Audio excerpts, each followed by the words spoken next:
اخوان، آج ہم جز 17 شروع کر رہے ہیں اور اس میں سورۃ الانبیاء ہے اور سورۃ الحج ہے۔ آج اوور ویو تو میں نہیں دوں گا، اوور ویو شاید آپ میں سے کوئی دے دے، لیکن یہ ایک آیت ہے سورہ انبیاء کی جو کہ قرآن مجید کی سب آیات سے مجھے بہت مختلف لگتی ہے، کیونکہ جیسے جیسے ٹائم گزرتا جا رہا ہے ویسے ویسے ویسے تو اللہ کی ہر آیت سچی ہے، لیکن یہ آیت اور بھی سچی ہوتی جا رہی ہے، اور وہ سورہ انبیاء کی پہلی آیت ہے۔ اللہ تعالیٰ فرماتے ہیں اعوذ باللہ من الشیطان الرجیم اقترب للناس حسابهم وهم فی غفلۃ معرضون، کہ لوگوں کے حساب کا وقت قریب آتا جا رہا ہے اور وہ ہیں کہ غفلت سے منہ موڑے ہوئے ہیں۔ تو غفلت سے کیا مراد ہے؟ اسکالرز نے اس کے بارے میں کافی لکھا ہے، اور خاص طور پہ ایک بک ہے، مل بھی جاتی ہے، شیخ صالح المنجد کی بک ہے دل کا بگاڑ، اردو میں بھی موجود ہے، انگلش میں میرا نہیں خیال اس کا ترجمہ ہوا یا نہیں ہوا۔ تو انہوں نے باقاعدہ ایک پورا اس پہ چیپٹر باندھا ہے اور انہوں نے اس کی تعریف بھی کی ہے، کچھ آیات بھی لے کے آئے ہیں۔ تو انہوں نے غفلت کی کچھ کیٹیگرائزیشنز کی ہیں، تو ان میں سے 2-3 میں آپ کے سامنے رکھوں گا انشاءاللہ۔ سب سے پہلی غفلت وہ کہتے ہیں کہ جنرل نیک اعمال سے غفلت، کہ انسان جو ہے وہ نیک اعمال میں غفلت کرتا ہے، اور اس کی دلیل وہ کیا دیتے ہیں؟ وہ کہتے ہیں کہ قیامت کے دن انسان ریگریٹ کرے گا اس چیز کو۔ سورہ قاف کی آیت ہے لقد كنت في غفلة هذا فكشفنا عنك غطاءك فبصرك اليوم حديد، کہ اس دن اس سے کہا جائے گا کہ تو پہلے غفلت میں پڑا ہوا تھا، لیکن آج تیری نظر بالکل تیز ہو گئی اور تجھے نظر آنا شروع ہو گیا۔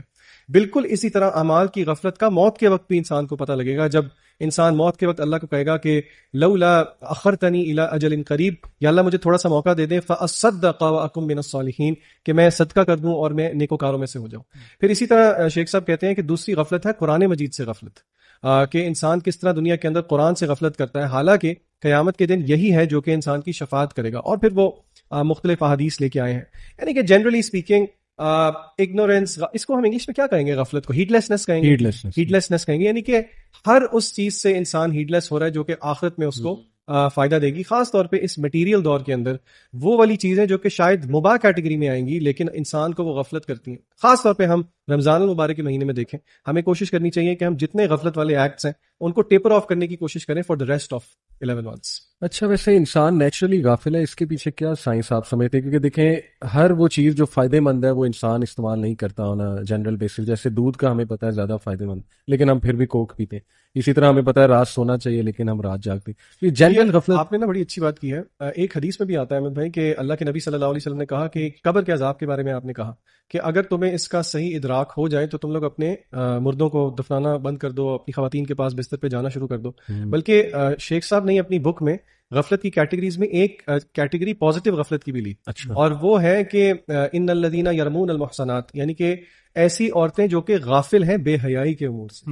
تو یس آئی تھنک کچھ غفلت اس طرح کی بھی ہے جو کہ پازیٹیو ہے، بٹ زیادہ تر ایسی چیز جو کہ دین سے دوری کرے وہ مذموم ہے، ریکمینڈیڈ نہیں۔ اچھا، اسی سورہ میں آگے آیہ نمبر 16 ہے وما خلقنا السماء والارض وما بینہما لاعبین، اللہ سبحانہ وتعالیٰ کہتے ہیں کہ ہم نے آسمانوں کو اور زمین کو نہیں بنایا کھیل تماشے کے لیے، اور جو بھی ان کے درمیان ہے، یعنی everything that Allah has created there is a purpose behind it، یعنی صرف یہ کوئی کھیل تماشا نہیں ہے اور وہی غفلت کی زندگی گزارنی نہیں ہے، اس میں انسان نے جو ہے نا اپنا پرپز ایک طے کرنا ہے، اس نے دیکھنا ہے کہ کون سا راستہ ہے جو اس نے اختیار کرنا ہے، کیونکہ اللہ سبحانہ وتعالیٰ نے نا انسانوں کو خاص طور پہ انٹلیکٹ کے اوپر پیدا کیا ہے۔ جیسے جانور جو ہیں وہ انسٹنکٹ پہ پیدا کیے گئے ہیں، انسٹنکٹ پہ پیدا کیے گئے ہیں سے مراد یہ ہے کہ جس طرح ان کو اللہ تعالیٰ نے پروگرام کر دیا اسی طرح وہ چلتے ہیں، یعنی جو جتنے بھی جانور ہیں آپ دیکھیں گے سارے انسٹنکٹ کے اوپر چلتے ہیں، ان کے اندر کوئی انٹلیکٹ نہیں ہوتا جس سے وہ چوز کر سکیں رائٹ فرام رانگ، ان کے اندر کوئی ایتھکس نہیں ہوتے، کوئی مورلز نہیں ہوتے، وہ بس انسٹنکٹ کے اوپر چلتے ہیں۔ ہاں، جس طرح اللہ تعالیٰ نے پروگرامنگ کر دی اسی پروگرامنگ کے تحت وہ چل رہا ہوگا۔ انسان کو اللہ تعالیٰ نے انٹلیکٹ دیا اور اختیار دیا، اور انسان کو چاہیے کہ اپنے انٹلیکٹ کو یوز کرے اپنے اختیارات کے لیے، کہ چوز کرے کہ کیا چیز میرے لیے بہتر ہے کیا چیز نہیں ہے۔ جیسے علی بھائی آپ نے کہا نا کہ ہمیں پتہ ہے کہ فار ایگزامپل دودھ جو ہے وہ زیادہ ہیلدی ہے ایز اپوز ٹو کوک یا پیپسی، تو انٹلیکٹ کا تقاضا یہ ہے کہ دودھ جو ہے وہ زیادہ پیا جائے۔ تو اللہ سبحانہ وتعالیٰ چاہتا ہے ہمیں کہ ہم اپنے لیے جو ہے جو the choices that we make in this life وہ عقل کی بنیاد کے اوپر ہوں، اینڈ یہ تو بالکل ہی بے عقلی سی بات ہے کہ یہ سب کائنات جو ہے اس کا کوئی مقصد ہی نہ ہو۔ جیسے ہمارے سامنے اتنی زیادہ چیزیں پڑی ہیں، مائکرو فون پڑا ہے یا ٹیلی فون پڑا ہے، جو ہم نے جوتے پہنے ہوتے ہیں ان تک کا ایک پرپز ہوتا ہے، لیکن ہم یہ کیسے کہہ سکتے ہیں کہ ہماری اپنی جو تخلیق ہے اس کا کوئی پرپس نہیں ہے، بالکل بے مقصد ہے، اور بس انسان زندگی کو ایسی گزارے جیسے کوئی آگے کوئی گول نہیں ہے، کوئی اینڈ نہیں ہے۔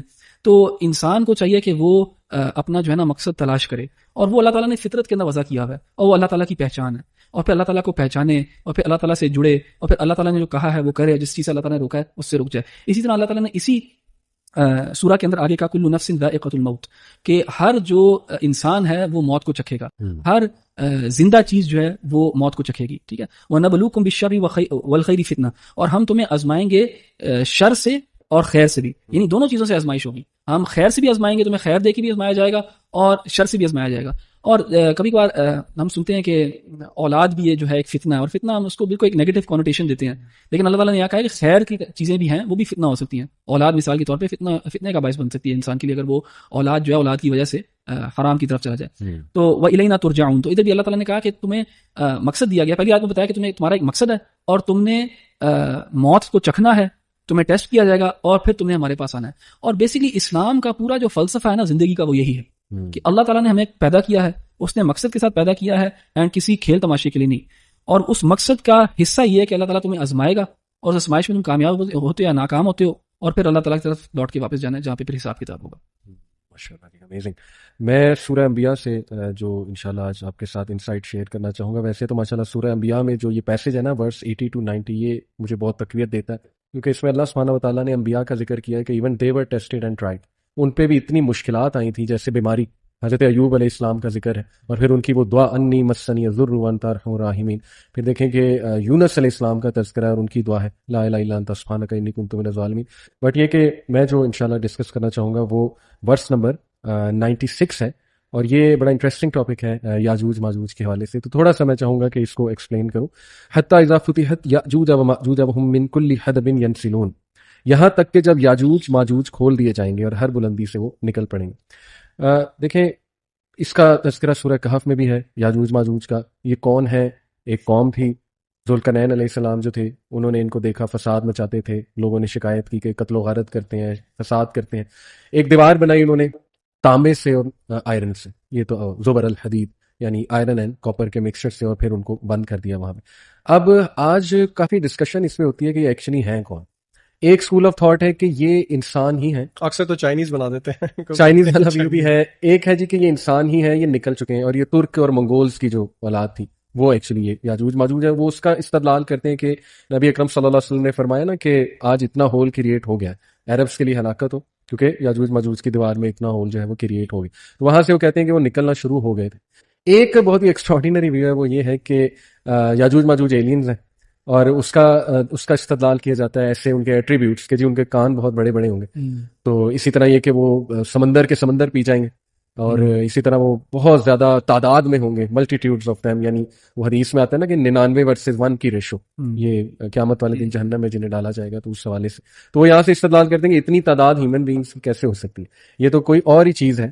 اسپیشلی جب وہ یہ ہے نا کہ وہ اوپر سے بلندی سے آئیں گے، تو بلندی سے وہ مراد لیتے ہیں کہ یعنی پتہ نہیں آسمان کے کوئی دروازے کھلیں گے، کوئی پورٹل کھلے گا، وہاں سے وہ نیچے آنا شروع ہو جائیں گے. اینی تیسرا ایک جو ہے نا اسکول آف تھاٹ اس میں یہ ہے، وہ کہتے ہیں کہ یہ ایکچولی جیوز ہیں، اور وہ کہتے ہیں کہ یہ سب میٹافورک باتیں کہ وہ سمندر پی جائیں گے، وہ تعداد میں بڑے زیادہ ہوں گے.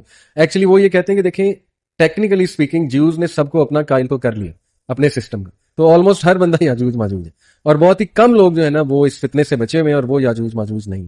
تو یہ میں آپ بھائیوں سے بھی پوچھنا چاہوں گا. ویسے تو بڑے کلیئر ہے کہ یہ نوح علیہ السلام کی اولاد میں سے، یہ تو صحیح حدیث کی روشنی میں بالکل آتا ہے. پھر یہ کہ ان کو حضرت عیسیٰ علیہ السلام ڈیفیٹ کریں گے، اور ڈیفیٹ نہیں کر سکیں گے کیونکہ تعداد میں بہت زیادہ ہے. تو پھر اللہ تعالیٰ ایک بارش برسائیں گے غالباً، اس سے ان پہ موت طاری ہو جائے گی، اور پھر پرندے آئیں گے بڑی بڑی گردنوں والے، وہ ان کی لاشیں اٹھا کے لے جائیں گے. تو میرے تو خیال میں کہ یہ شاید کوئی انسان ہی ہے سرکش قسم کے، جو کہیں پہ اس وقت بند ہے، اور ابھی انہوں نے آنا ہے یا آ چکے ہیں.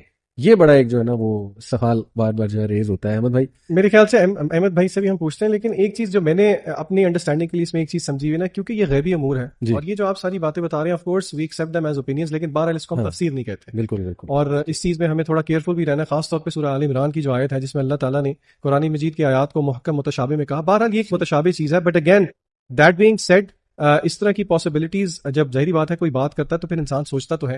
خاص طور پہ آپ نے جو کاپر اور آئرن کی بات کی اور اس سے ریلیٹڈ وہ میگنیٹک فیلڈ الیکٹرو میگنیٹک بات کر رہے تھے، تو اللہ عالم. اصل میں اس میں نا یہ مشکل سوال ہے، اور اس کے بارے میں حتمی طور پہ کچھ بھی کہنا نا بڑا مشکل ہے، کیونکہ روایات کو سب کو اگر آپ اکٹھا کرتے ہیں نا تو ان کو پہلا سوال یہ ہے کہ کیا یہ روایات جو ہیں ان کو ہم ایک لٹرل سینس میں لیں گے کہ ایک میٹافوریکل سینس میں لیں گے. ویسے تو اصول تو یہی ہے کہ بائی ڈیفالٹ ہم لٹرل لیتے ہیں unless and until there's a reason to not do so. لیکن یہاں پہ اتنی زیادہ انفارمیشن ہے اور وہ انفارمیشن جو ہے وہ اتنی ایکسٹرا آرڈنری ہے بالکل کہ اس کے اوپر جو ہے نا ایک حتمی بات کرنا بڑا مشکل ہے. تو اس لیے میں سمجھتا ہوں کہ جو لوگ بھی کوئی اوپینین پریزنٹ کرتے ہیں اور وہ ڈائریکٹلی نصوص کے ساتھ ٹکراتا نہیں ہے تو اس میں اتنا کوئی مسئلہ نہیں ہے, لیکن اس اوپینین کو پھر دی اوپینین بنا لینا اور اسی کو کہنا کہ یہی بالکل ٹھیک ہے, وہ ایک پرابلم ہو سکتا ہے. بالکل. لیکن آپ نے اپنا ویو بتایا میرا ویو میں کہ وہ زندہ ہیں اور وہ آپ کو لگتا ہے وہ میں آپ کو جنرلی بتاؤں, میرا اپنا ویو جو ہے نا اس پہ میں نے اس پہ اپنی تھنکنگ کو سسپینڈ کیا ہوا ہے, کیونکہ میرا واقعی میں کوئی ویو نہیں ہے اس کے اوپر. ایک زمانے میں جب میں نے ان چیزوں کے بارے میں بہت زیادہ پڑھا تھا تو میں I couldn't orient my mind to any one thing and think and say کہ ہاں یہ I just accept it as the truth from Allah subhanahu wa ta'ala. اور مجھے یہ 100% مجھے بالکل نہیں پتا کہ یہ اس کی ریالٹی کیا ہے کیا نہیں ہے. زومبی اپوکلپس بھی ہو سکتا ہے, کچھ لوگ یہ بھی کہتے ہیں. میرا خیال ہے اس میں نا میں اس کے مقصد کو تھوڑا سا غور کرنا چاہیے کہ اللہ تعالیٰ نے یہ جو اس طرح کی چیزیں ہمیں بیان کی ہیں غیبی امور کے, ان کے مقاصد اور آبجیکٹیوز کیا ہیں. کیا اس کا ایک آبجیکٹیو ہمیں فیسینیٹ کرنا ہے صحیح, یا پھر ہمیں ایک آ کی فیلنگ ہمارے اندر ڈیولپ کرنی ہے. صحیح, تو ڈیفینیٹلی یہ فیلنگس تو آلریڈی ڈیولپ ہو جاتی ہیں الحمدللہ جب آپ حدیث کو پڑھتے ہیں اور آیات کو پڑھتے ہیں, اور وہ جیسے انہوں نے کہا نا ایکسٹراڈنری انفارمیشن آپ کو ملتی ہے. اور میرا خیال ہے کہ اس سے زیادہ نا اصل میں اللہ تعالیٰ ہم سے چاہتے ہیں کہ ہماری نا عقل کی جو سبمیشن ہے وہ اللہ ہم سے چاہتے ہیں کہ میرا بندہ جو ہے وہ اس کے بارے میں جاننے کے بعد اس کا ایٹیٹیوڈ اور بیہیویئر کیا ہے, کیا وہ اپنے آپ کو ہمبل کرتا ہے کہ نہیں کرتا. صحیح. اصل میں سمجھتا ہوں کہ جب ہم اس کی انٹرپریٹیشنز کرنا شروع کر دیتے ہیں نا, اور وہ جو ہے نا وما يعلم تأويله الا الله والراسخون في العلم يقولون آمنا به, اللہ نے یہاں پہ دو ایٹیٹیوڈز بیان کیے. ایک ایٹیٹیوڈ ہے جو ایسی متشابہات کے پیچھے جاتا ہے, ان کی حقیقت تلاش کرنے کی کوشش کرتا ہے. تو اور اللہ تعالیٰ کہتے ہیں کہ لیکن راسخون فی العلم, جو اصل میں اللہ کے مطلوب بندے ہیں نا, ان کا رویہ